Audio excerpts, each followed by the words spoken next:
இந்த நைட்டில் வண்டி ஓட்டுறவங்க கொஞ்சம் கூட அவங்களுக்கெல்லாம் மனசாட்சி இருக்குமா, இல்லை அந்த மண்டையில் இருக்கிற மூளை இருக்குமா இல்லையானே தெரியல. வண்டியை நிப்பாட்டினாரு, 5 நிமிஷமாக பார்க்குறேன், அந்த ஹெட்லைட்டு எரிஞ்சுக்கினே தான் இருக்குது. ஹெட்லைட்டை ஆஃப் பண்ணவே இல்லை.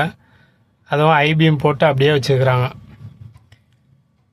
ஐபீம் யூஸ் பண்ணக்கூடாது நைட்டில், தேவையில்லாத இடங்களில் ஐபீம் யூஸ் பண்ணக்கூடாது, அதுவும் தெரியலை. வண்டியை நிப்பாட்டினா லைட்டை ஆஃப் பண்ணணும், அதுவும் தெரியலை. வண்டி ரோட்டில் ஓட்ட தெரிஞ்சால் மட்டும் போதும் அப்படின்ட்டு வண்டியை எடுத்துன்னு ரோட்டுக்கு வந்துடுறாங்க. இவங்கெல்லாம் என்ன தான் பண்ணுறதுனே தெரியல. இந்த மாதிரி ஹெட்லைட்டை போட்டு ஐபீமை போட்டு வச்சுன்னு வந்தால் ஆப்போசிட்டில் வர்றவங்களுக்கு எப்படி ரோடு தெரியும்?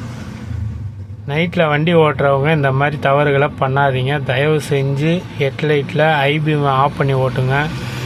ஓரங்களில் வண்டியை நிப்பாட்டி இருக்கும்போது ஹெட்லைட்ஸை ஆஃப் பண்ணுங்கள். நன்றி.